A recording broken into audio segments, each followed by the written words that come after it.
Well, Jaiya came up with a whole thing called empowered erotic persona work, which is exactly that. It's finding those places that are buried, hidden, shamed, that you hid away, and reclaiming them, like owning them once again not through, like pretending, but finding that true core inside yourself so that you can actually adopt it and become it, live it, and then gain more freedom with it. Yeah, so if you have shame around sex, what's the persona that doesn't have shame? And then being a choice to put on that persona, and how would that persona play? How would that persona move? How does that persona make love? I have a persona that Ian likes to have sex more in the earlier part of the day, and I like to have sex at night. And I was like, I don't like sex during the morning, blah, blah. Like I was telling myself a story. And then I put on a persona who, if you schmooze her enough, you give her enough with gold. The right things. She'll have sex any time of the day.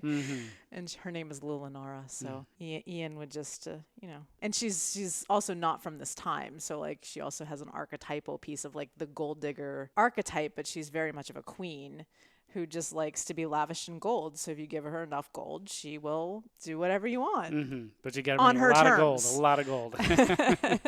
So we would have sex in the morning, and then I liked it. And, so like Jaiya's in there going, wait a minute. Like I have this whole story that I don't like sex in the morning, but Lulinara has sex in the morning, but it's still Jaiya. So. This particular thing has a whole process of being able to adopt those things as authentic. It's not the police officer. I'm a police officer. It's it's what is the energy of police officer? How do they walk? How do they breathe? I had one of my big revelations, and it was only like 3 or 4 years ago. We have the whole thing of your blueprint types, and you have different percentages. And my sexual is one of the blueprint types. Was either a 0 or 7%. And of course, mine's the highest. I'm highest in sexual. And I didn't know, okay, well, why is this? Like, kinky's really high for me. Sensual's really high for me. And of course, kinky's lowest for me. Yeah. So that's a whole other story.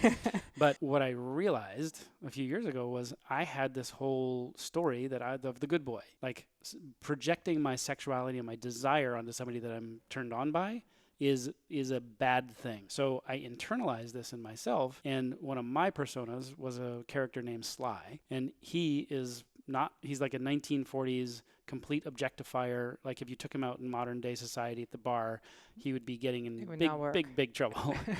But I was able to start to work with him to release this whole sexual shame thing and own the objectifier, own the part of me that would just go in and claim the thing that I want sexually.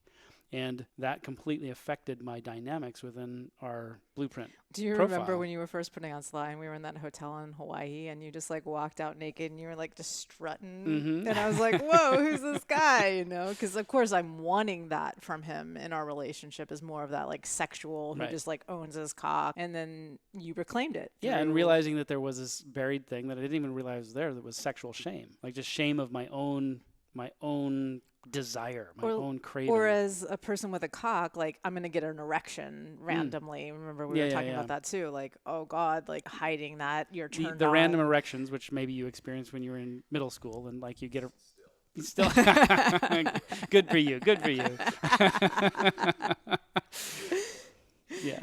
But you take the school books and hide them as you walk hide your erection as you walk out of the class in between periods, and you're just like, that was another indoctrination. This is not okay. I can't expose this. And so with the persona work, it's not just about the persona you want to take on. It's about what's the persona also that's in the way. Like, and they talk about in IFS, internal family systems, parts work, which I didn't even know at the time what that was. I've only recently learned about it. But it's like, what are these parts of ourselves that we've disowned? And what's the part of ourselves that came in to protect us? Or what? Usually it's something about keeping us safe or keeping us protected. And so it's these protector parts that keep us from fully diving into. And sometimes we need those protector parts, They played a role. They played a role. And they, like for me with the trauma, it was like I had a part called Dragon Lady, which was the part that was like, I'm done and I hate you, and like that whole rage monster that would come out. But she was just protecting me, and it's like, good job, like you did good part that's protecting me.